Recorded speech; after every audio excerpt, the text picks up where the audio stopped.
Esdras, capítulo 1. No primeiro ano de Ciro, rei da Pérsia, em cumprimento à palavra do Eterno anunciada por Jeremias, o Eterno incitou Ciro, rei da Pérsia, a fazer um pronunciamento oficial em todo o seu reino.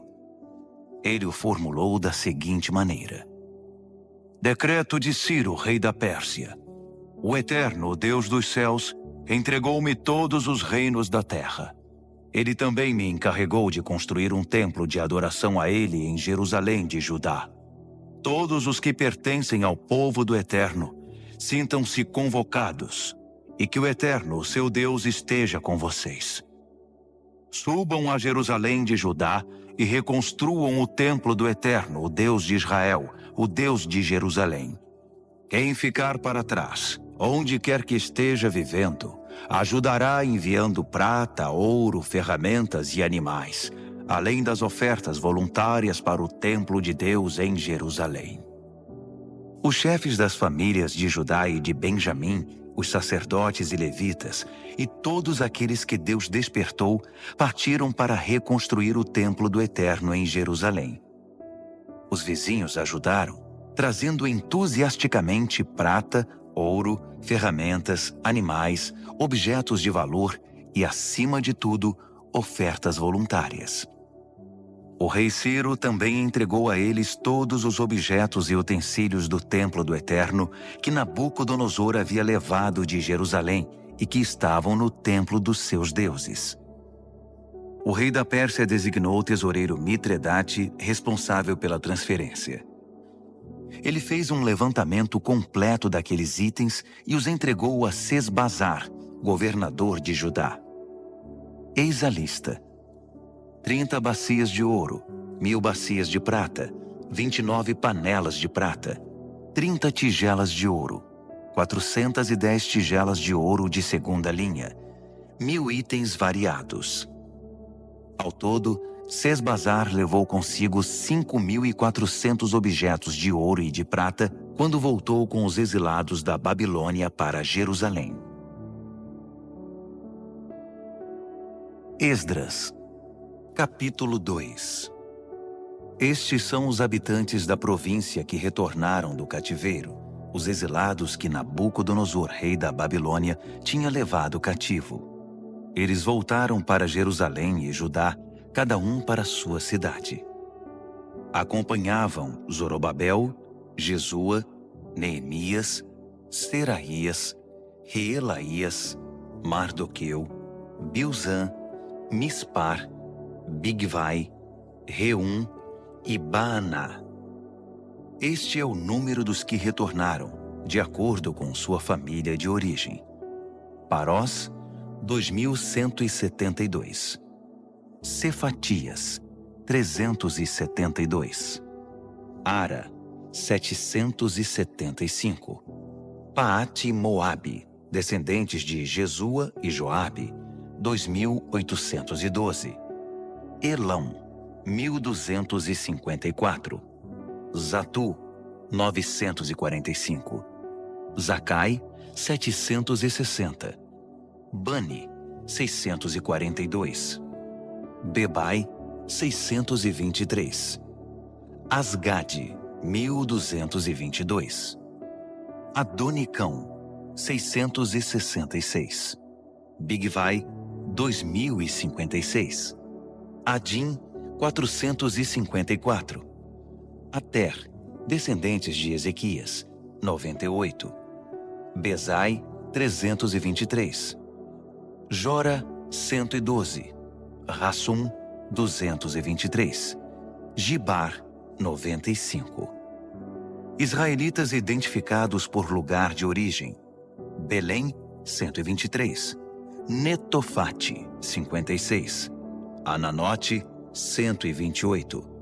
Asmavete, 42. Kiriate Jearim, Sefira e Beorote, 743. Ramá e Geba, 621. Micmas, 122. Betel e Ai, 223.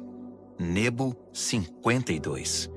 Magbis, 156.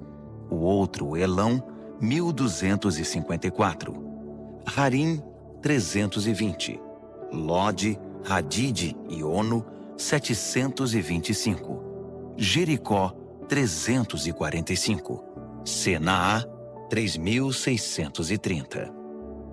As famílias sacerdotais: Gedaías, descendentes de Jesua, 973, Imer, 1052, Pazur, 1247, Harim, 1017.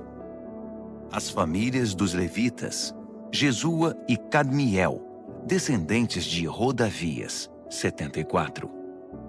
Os cantores, da descendência de Asaf, 128.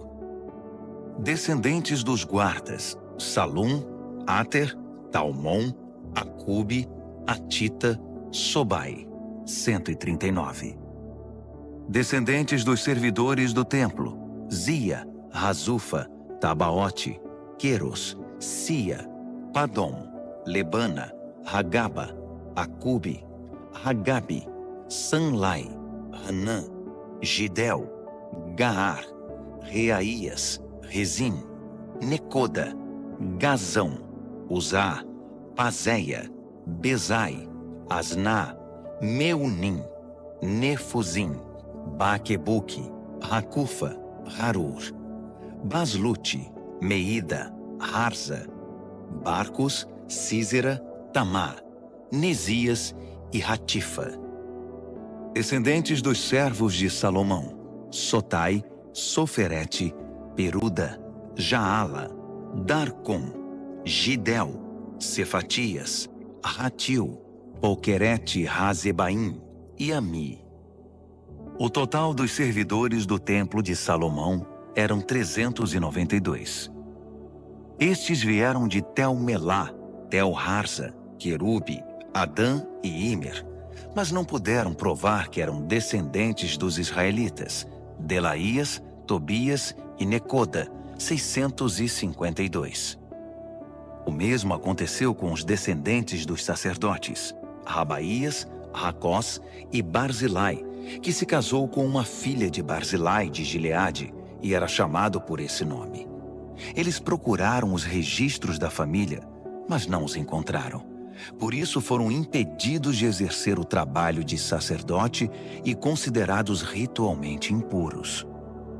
O governador determinou que eles não poderiam comer do alimento sagrado até que um dos sacerdotes definisse a situação deles por meio do Urim e do Tumim. O total dos que voltaram do exílio foi 42.360. Sem contar os escravos, que totalizavam 7.337. Também havia 200 cantores, que possuíam 736 cavalos, 245 mulas, 435 camelos e 6.720 jumentos. Alguns dos chefes das famílias, ao chegarem ao Templo do Eterno em Jerusalém, entregaram ofertas voluntárias para a reconstrução do Templo de Deus no lugar original. Eles contribuíram para a construção de acordo com suas possibilidades. O resultado: 500 quilos de ouro, 3 toneladas de prata e 100 vestes sacerdotais. Os sacerdotes, os levitas e algumas pessoas do povo estabeleceram-se em Jerusalém. Os cantores, os guardas e os servidores do templo foram para suas cidades de origem. Todos os israelitas encontraram um lugar para morar. Esdras, capítulo 3. No 7º mês, quando os israelitas se estabeleceram em suas cidades, todo o povo se reuniu em Jerusalém. Jesua, filho de Josadaque, com seus parentes sacerdotes, e Zorobabel, filho de Sealtiel, com seus parentes, começaram o trabalho de construção do altar do Deus de Israel para oferecer as ofertas queimadas, conforme a revelação de Moisés, homem de Deus.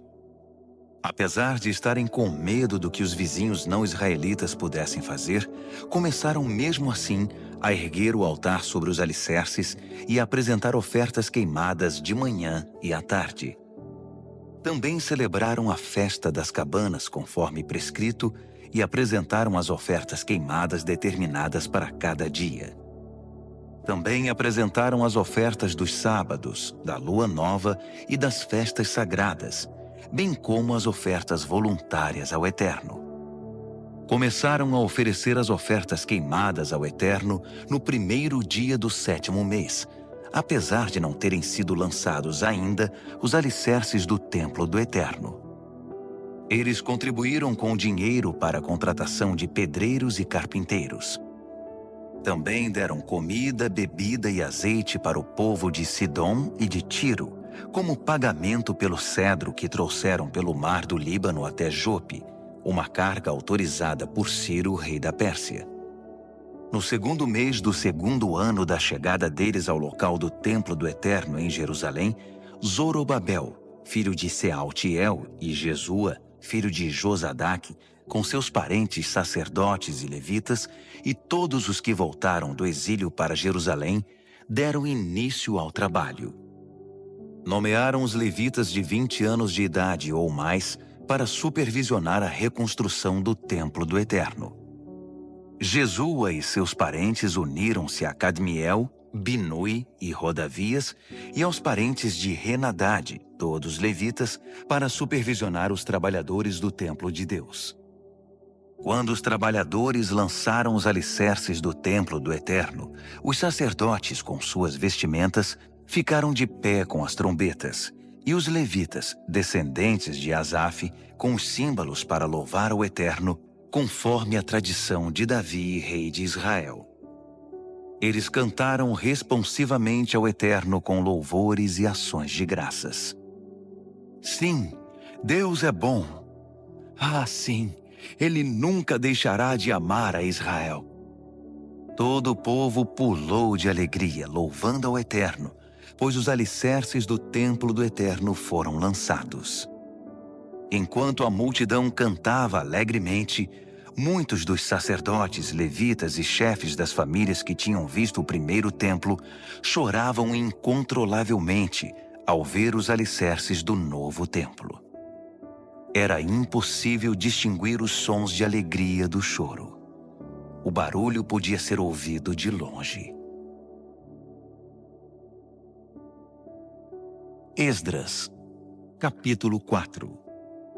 Os antigos inimigos de Judá e de Benjamim souberam que os exilados estavam reconstruindo o templo do Eterno, o Deus de Israel. Eles vieram conversar com Zorobabel e com os chefes das famílias. Queremos ajudá-los porque também adoramos ao Deus de vocês. Temos oferecido sacrifícios a ele desde que Esar-Hadon, rei da Assíria, nos trouxe para cá. Mas Zorobabel, Jesua e o restante dos chefes das famílias de Israel responderam: De maneira alguma. A construção do templo do nosso Deus não significa a mesma coisa para vocês. Só nós construiremos o templo para o Eterno, o Deus de Israel. Fomos nós que recebemos de Ciro, rei da Pérsia, a incumbência de reconstruí-lo. Depois disso, aqueles homens começaram a fazer de tudo para desanimar o povo de Judá e para amedrontar os trabalhadores. Eles chegaram a contratar gente de fora para atrapalhar. A perturbação durou 15 anos, durante todo o reinado de Ciro até o reinado de Dario, rei da Pérsia. Na verdade, no início do reinado de Xerxes, eles fizeram uma denúncia contra os moradores de Judá e de Jerusalém. Mais uma vez, no reinado de Artaxerxes, Bislão, Mitredate, Tabeel e seus companheiros escreveram ao rei da Pérsia sobre os problemas de Jerusalém. A carta foi escrita em aramaico e foi traduzida. O texto a seguir está em aramaico. Reum, o oficial no comando, e Sinzai, o secretário, escreveram uma carta contra Jerusalém e Artaxerxes, o rei, como segue. Do comandante Reum e do secretário Sinzai e dos seus companheiros, os juízes e os oficiais, sobre o povo de Trípoli, da Pérsia, de Ereque e da Babilônia, Os elamitas de Susã e das demais nações que o poderoso e famoso Assurbanipal deportou e estabeleceu na cidade de Samaria e em outros lugares a oeste do Eufrates.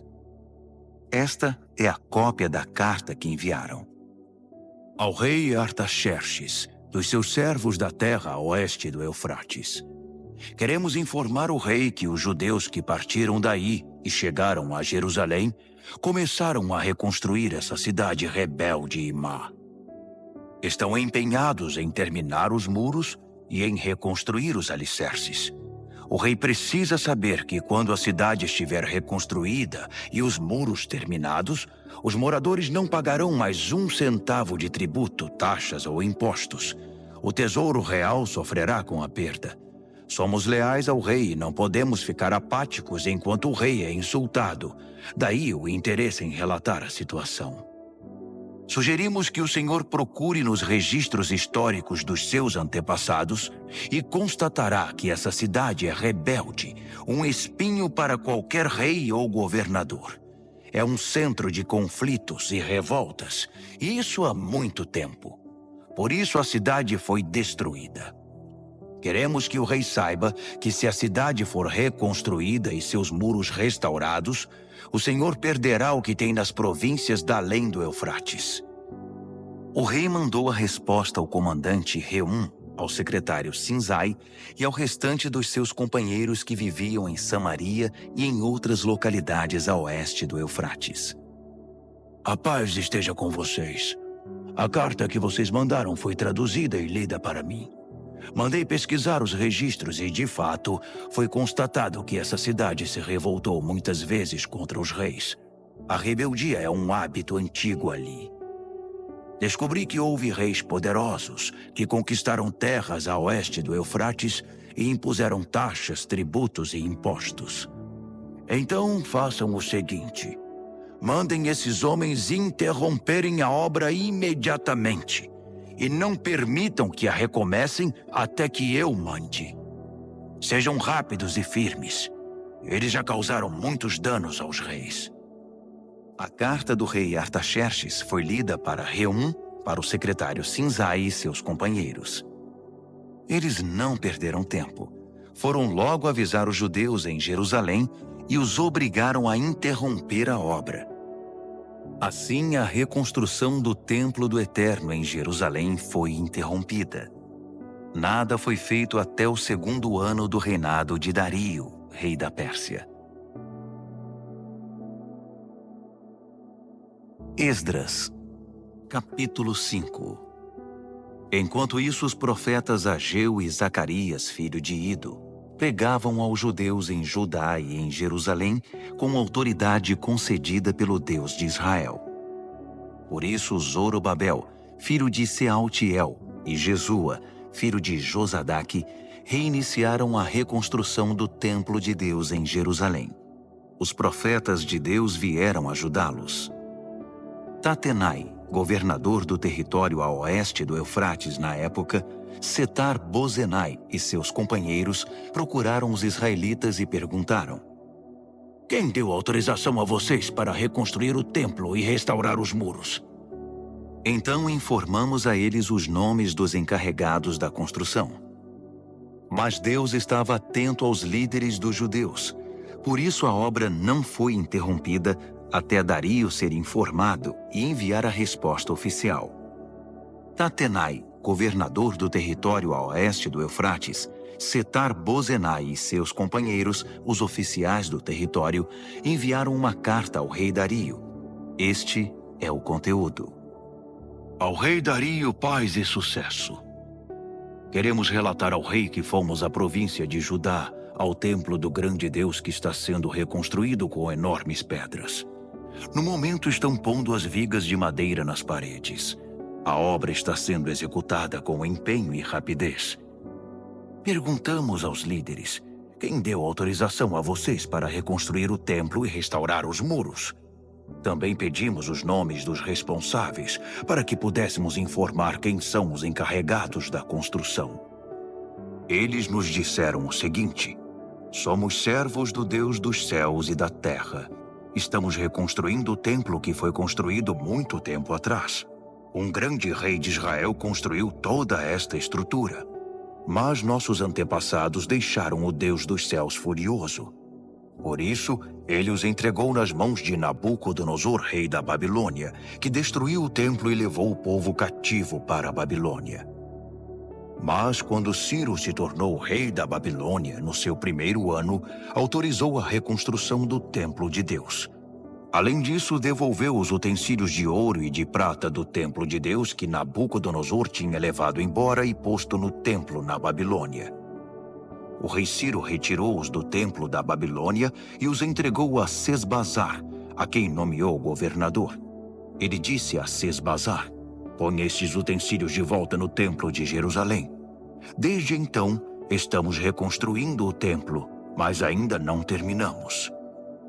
Agora, se o rei concordar, procure nos registros dos arquivos reais da Babilônia se de fato o rei Ciro autorizou a reconstrução do templo de Deus em Jerusalém. Então, por favor, informe-nos da decisão do rei sobre o assunto. Esdras, capítulo 6. O rei Dario mandou procurar aqueles registros nos arquivos da Babilônia, e foi encontrado um rolo na fortaleza de Ecbatana, na província da Média, com o seguinte registro. Memorando.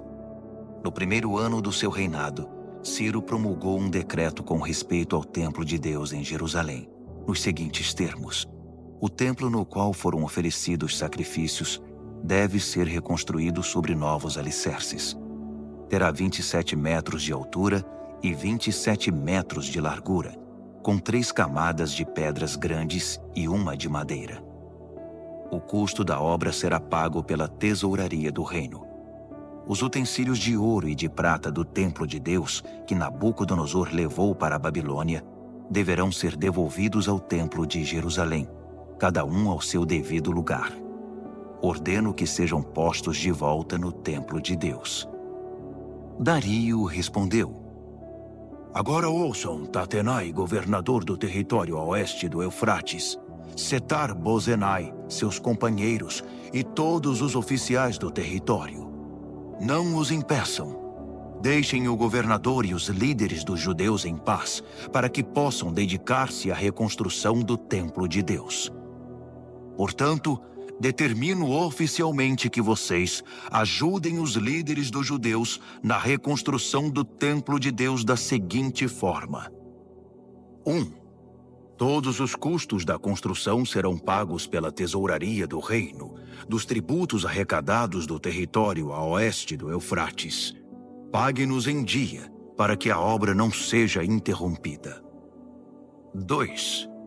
O que for preciso para a adoração deles, novilhos, carneiros e cordeiros, para as ofertas queimadas ao Deus dos céus, e todo o trigo, sal, vinho e azeite que os sacerdotes de Jerusalém solicitarem, deve ser entregue a eles sem demora, para que possam oferecer seus sacrifícios ao Deus dos céus e orar pela vida do rei e dos seus filhos. Determino ainda que qualquer um que violar essa ordem seja pendurado numa viga tirada da própria casa do réu, depois que ela for reduzida a um monte de entulho. Que o Deus, cujo nome foi posto naquele local, destrua qualquer rei ou povo que ouse desrespeitar esse decreto e destruir o templo de Deus em Jerusalém. Eu, Dario, o decretei. Executem exatamente como está determinado e rapidamente. Tatenai, governador do território a oeste do Eufrates, Setar-Bozenai e seus companheiros cumpriram à risca o decreto de Dario. Assim, os líderes dos judeus deram prosseguimento à construção. A obra continuava exatamente como os profetas Ageu e Zacarias, filho de Ido, haviam anunciado. A obra foi terminada sob a ordem do Deus de Israel e a autorização de Ciro, Dario e Artaxerxes, reis da Pérsia. O templo foi concluído no dia 3 do mês de Adar, no 6º ano do reinado do rei Dario. Os israelitas, os sacerdotes, os levitas e o restante dos exilados celebraram entusiasticamente a dedicação do templo de Deus. Para a cerimônia de dedicação, ofereceram 100 novilhos, 200 carneiros e 400 cordeiros. Como oferta de perdão, ofereceram 12 cabritos, um para cada tribo de Israel. Distribuíram os sacerdotes pelos seus turnos e os levitas conforme suas funções no serviço de Deus em Jerusalém, tudo de acordo com o que está escrito no livro de Moisés. No dia 14 do primeiro mês, os exilados celebraram a Páscoa. Todos os sacerdotes e levitas, sem exceção, se consagraram. Estavam todos ritualmente puros, e os levitas ofereceram um cordeiro da Páscoa pelos exilados, por seus companheiros sacerdotes e por si mesmos. Os israelitas que voltaram do exílio e todos os que abandonaram as práticas profanas das nações vizinhas para se unir a eles e buscar o Eterno, o Deus de Israel, participaram da refeição da Páscoa. Os 7 dias da festa dos pães sem fermento foram uma alegre celebração. O Eterno tinha mesmo dado a eles razão para muita alegria, pois havia mudado a mente do rei da Assíria e conquistado para eles seu apoio na construção do templo de Deus, o Deus de Israel. Esdras, capítulo 7. A chegada de Esdras se deu após esses acontecimentos. Foi durante o reinado de Artaxerxes, rei da Pérsia. Esdras era filho de Seraías, filho de Azarias, filho de Ilquias, filho de Salum, filho de Zadoque, filho de Aitube, filho de Amarias, filho de Azarias, filho de Meraiote, filho de Zeraías, filho de Uzi, filho de Buque, filho de Abizua, filho de Finéias, filho de Eleazar, filho de Arão, o sacerdote principal. Esse era Esdras. Ele veio da Babilônia e era profundo conhecedor da revelação de Moisés, dada pelo Eterno, o Deus de Israel. Como a mão do Eterno estava com Esdras, o rei concedeu tudo o que ele havia pedido. Alguns israelitas, os sacerdotes, os levitas, os cantores, os guardas e os servidores do templo o acompanharam na viagem a Jerusalém, no 7º ano do reinado de Artaxerxes. Eles chegaram no 5º mês daquele ano. Esdras tinha saído da Babilônia no 1º dia do 1º mês, e a chegada a Jerusalém aconteceu no 1º dia do 5º mês, sob a direção protetora de Deus. Esdras dedicou-se a estudar e a praticar a revelação de Deus, e a ensinar aos israelitas as verdades contidas no livro. Esta é a carta que o rei Artaxerxes entregou a Esdras, sacerdote e estudioso, mestre em questões relativas aos ensinamentos do Eterno para Israel. Artaxerxes, rei dos reis, ao sacerdote Esdras, estudioso dos mandamentos do Deus do céu. Paz e sucesso. Estabeleço por meio deste decreto que qualquer israelita cidadão do meu reino que queira subir a Jerusalém, até mesmo os seus sacerdotes e levitas, estão autorizados a ir. Vocês estão sendo enviados pelo rei e seus 7 conselheiros para verificar como está Judá e Jerusalém em relação à obediência ao ensino do seu Deus, que vocês estão levando em mãos. Vocês também estão autorizados a levar a prata e o ouro que o rei e os seus conselheiros estão doando para o Deus de Israel, que habita em Jerusalém, e a prata e o ouro arrecadados por meio da contribuição generosa de toda a Babilônia, incluindo a do povo e dos sacerdotes, para o templo do seu Deus em Jerusalém. Utilizem esse dinheiro criteriosamente para comprar bois, carneiros, cordeiros e os ingredientes para as ofertas de cereal e de bebida. Depois, ofereçam-nas sobre o altar do templo do seu Deus em Jerusalém.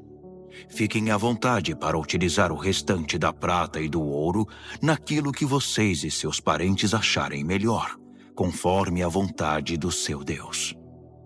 Entreguem ao Deus de Jerusalém os utensílios que foram devolvidos a vocês para o serviço no templo do seu Deus.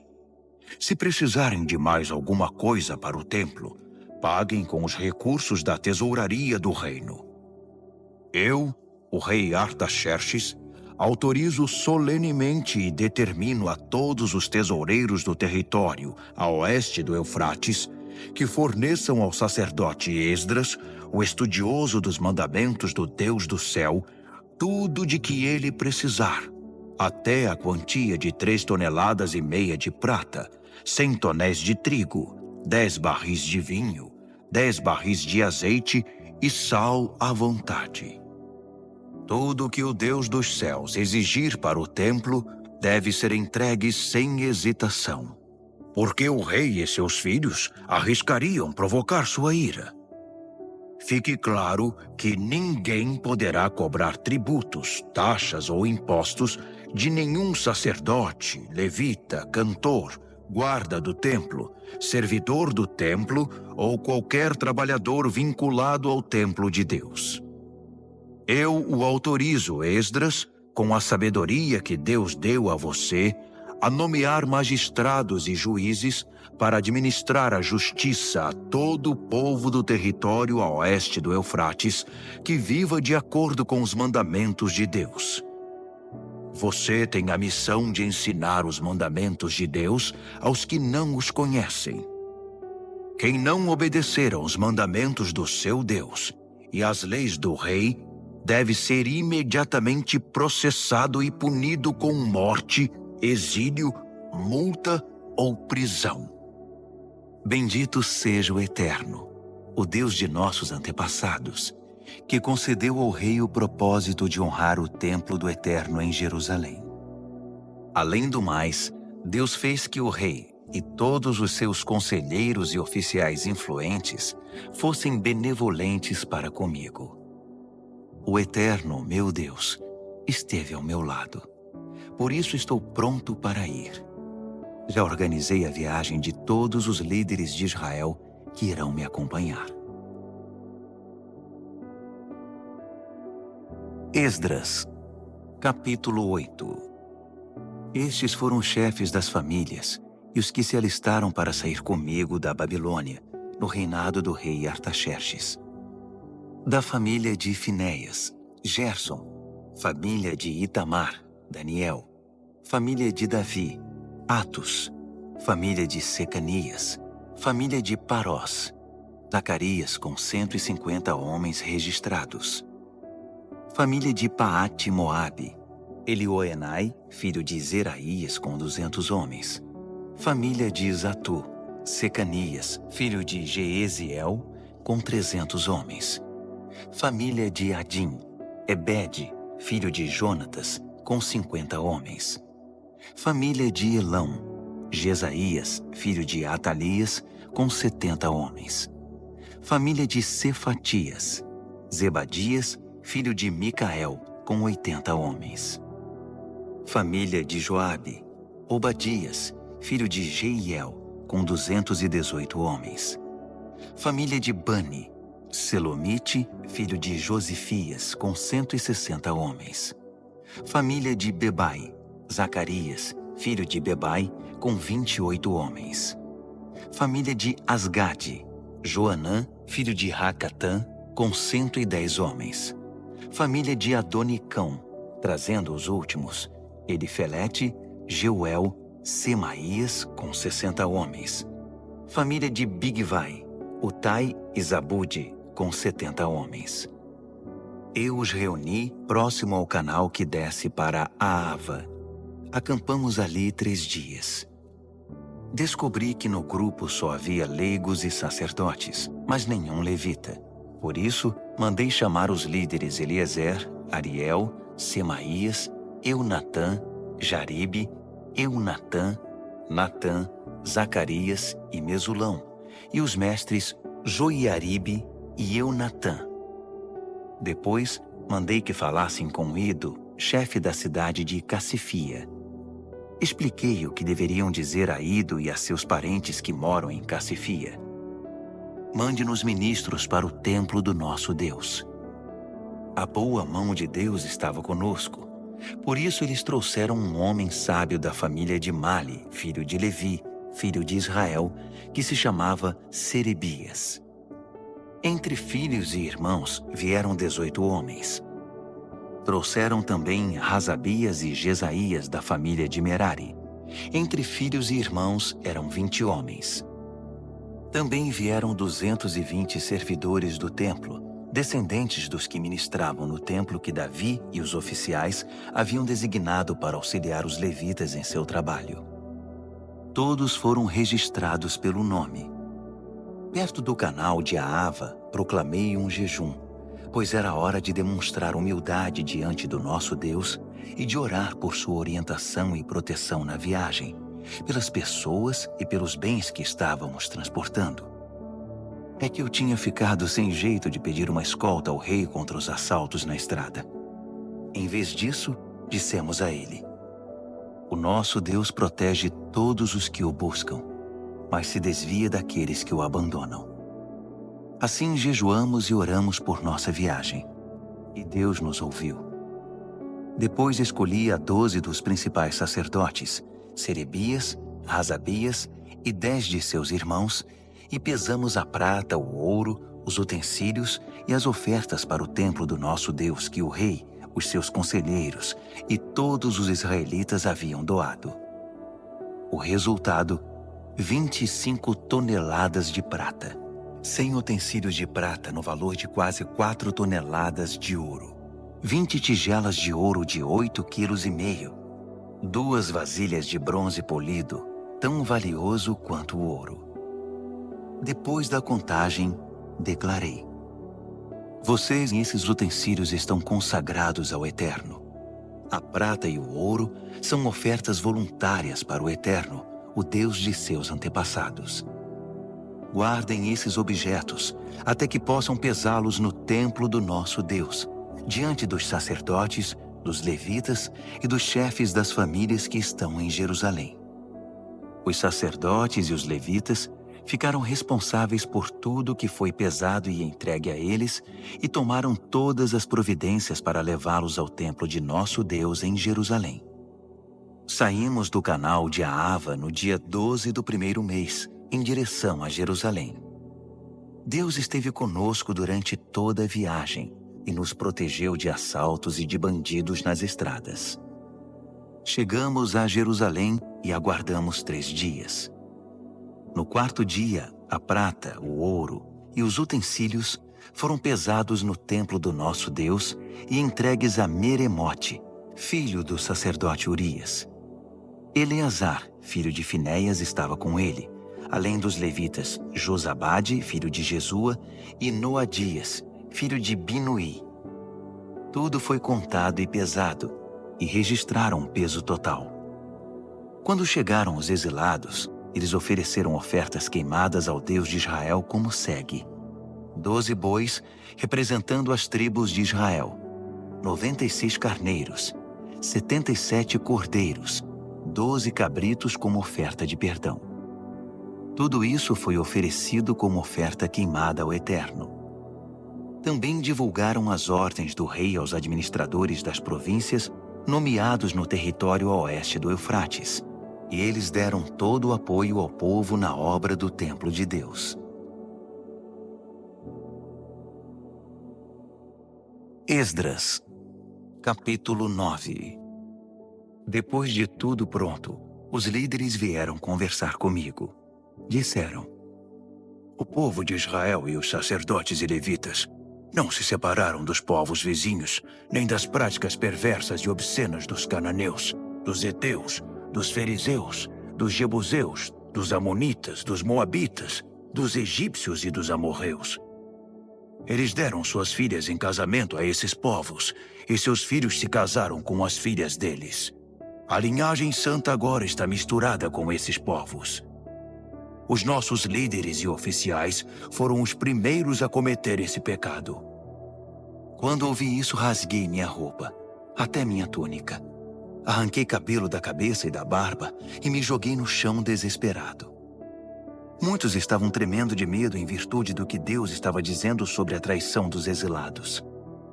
Eles se reuniram ao meu redor e se sentaram muito aflitos, aguardando o sacrifício da tarde. Na hora do sacrifício, criei coragem. Levantei-me e, com a roupa rasgada e a túnica na altura do joelho, levantei as mãos para o Eterno e orei. Meu Deus, estou tão envergonhado que nem consigo olhar para ti. Nossos pecados são maiores do que nós e nos impedem de enxergar. Nossa culpa chegou até o céu. Estamos atolados em culpa desde os tempos de nossos antepassados. Por causa do nosso pecado, nós, nossos reis e sacerdotes, fomos entregues a reis estrangeiros para sermos mortos, levados cativos, saqueados e envergonhados, como acontece hoje. Agora, por um breve momento, o Eterno, nosso Deus, permitiu que alguns de nós escapassem e pisassem de novo este santo lugar. Assim fez nossos olhos brilharem e aliviou um pouco o nosso sofrimento. Éramos escravos. Mesmo assim, o nosso Deus não nos abandonou. Ele nos fez obter o favor dos reis da Pérsia e nos tem dado coragem para reconstruir o templo do nosso Deus, restaurar suas ruínas e construir um muro de defesa para Judá e Jerusalém. Agora, ó Deus, depois de tudo isso, o que podemos dizer? Pois desprezamos os teus mandamentos, que nos deste por meio dos teus servos, os profetas. Eles nos disseram: a terra que vocês vão possuir está poluída, entulhada com a perversidade do povo que vive ali. Eles a contaminaram com suas práticas abomináveis. Por isso, jamais entreguem suas filhas em casamento aos filhos daqueles povos, nem deixem que as filhas deles se casem com seus filhos. Não permitam que esses povos se sintam à vontade no meio de vocês. Não se envolvam com eles, nem se tornem amigos deles, para que vocês se tornem um povo forte, ganhem bastante dinheiro e deixem um patrimônio razoável para os filhos. Depois de tudo isso que sofremos, por causa de nossos erros e da culpa que acumulamos, ainda que o castigo tenha sido muito menor que o merecido, porque tu nos livraste da opressão, estamos outra vez quebrando os teus mandamentos. Nossos filhos estão se casando com pessoas que praticam perversidades.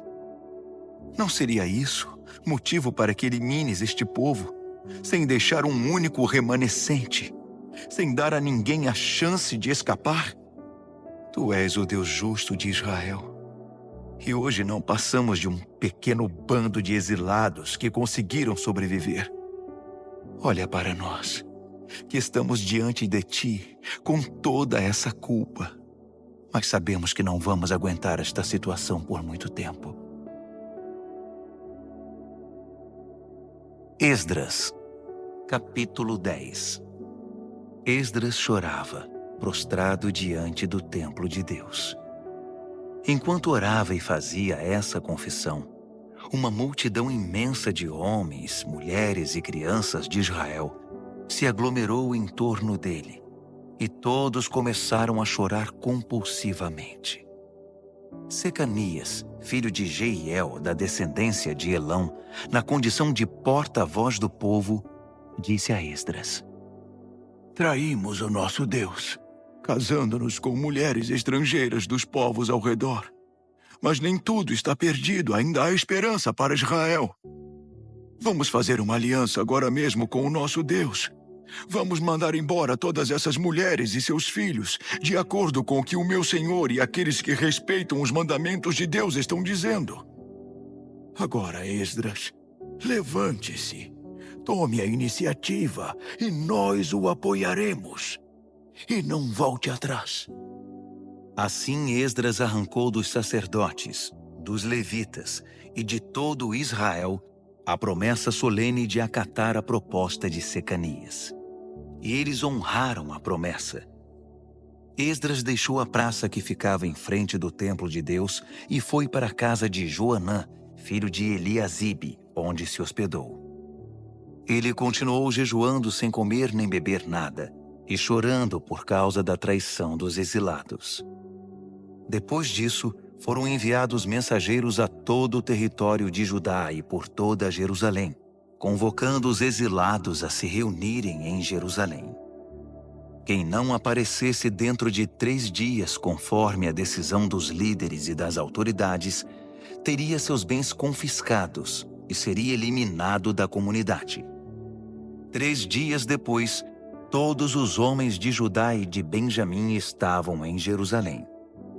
No dia 20 do 9º mês, todos se sentaram na praça em frente do templo de Deus, impacientes, inquietos e ansiosos por causa da relevância do assunto da reunião e porque chovia muito. Finalmente, o sacerdote Esdras levantou-se e declarou: Vocês são traidores! Casaram-se com mulheres estrangeiras e assim aumentaram a culpa de Israel. Agora reconheçam seu erro diante do Eterno, o Deus de seus antepassados, e façam o que ele exige de vocês.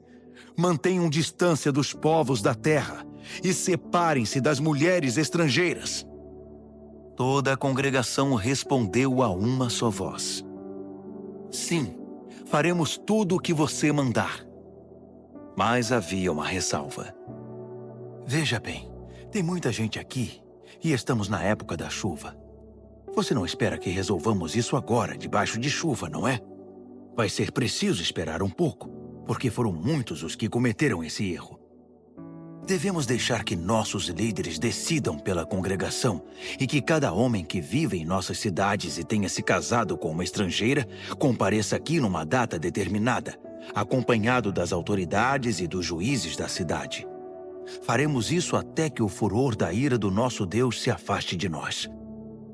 Os únicos que se opuseram à sugestão foram Jonatas, filho de Azael, e Jazeías, filho de Tiquivá, apoiados por Mesulão e pelo levita Sabetai.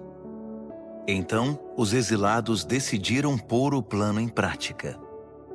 O sacerdote Esdras escolheu pessoalmente homens que eram chefes de famílias. No primeiro dia do 10º mês, eles se reuniram para estudar a questão. No primeiro dia do 1º mês, todos os casos de homens que haviam se casado com mulheres estrangeiras estavam resolvidos. Entre as famílias dos sacerdotes, os que se casaram com mulheres estrangeiras foram: da família de Jesua, filho de Josadaque e seus irmãos, Maazéias, Eliezer, Jaribe e Gedalias. Todos se comprometeram em despedir suas mulheres e deram um aperto de mão, como sinal de compromisso. Também trouxeram um carneiro do rebanho como oferta de reparação. Da família de Imer, Hanani e Zebadias. Da família de Harim, Maazéias, Elias, Semaías, Jeiel e Uzias. Da família de Pazur, Elioenai, Maazéias, Ismael, Natanael, Josabade e Eleasa. Entre os levitas, Josabade, Simei, Quelaías, isto é, Quelita, Petaías, Judá e Eliezer. Entre os cantores, Eliasibe. Entre os guardas do templo, Salum, Telem e Uri. Entre os outros israelitas, da família de Parós, Ramias, Gesias, Malquias, Miamim, Eleazar, Malquias e Benaia. Da família de Elão, Matanias, Zacarias, Jeiel, Abdi, Jeremote e Elias. Da família de Zatu, Elioenai, Eliasibe, Matanias, Jeremote, Zabade e Aziza. Da família de Bebai, Joanã, Hananias, Zabai e Atlai. Da família de Bani, Mesulão, Maluque, Adaías, Jazube, Seal e Jeremote. Da família de Paate Moabe, Adna, Quelau, Benaia, Maazéias, Matanias, Bezalel, Binui e Manassés. Da família de Harim, Eliezer, Isias, Malquias, Semaías, Simeão, Benjamim, Maluque e Semarias. Da família de Hassum, Matenai, Matatá, Zabade, Elifelete, Jeremai, Manassés e Simei. Da família de Bani, Maadai, Anrão, Uel, Benaia, Bedias, Queluí, Vânias, Meremote, Eliasibe, Matanias, Matenai e Jaazai. Da família de Binui, Simei, Selemias, Natã, Adaías, Magnadbai, Sazai, Sarai, Azarreel, Selemias, Semarias, Salum, Amarias e José. Da família de Nebo, Jeiel, Matitias, Zabade, Zebina, Jadai, Joel e Benaia. Todos esses se casaram com mulheres estrangeiras, e alguns deles tiveram filhos com elas.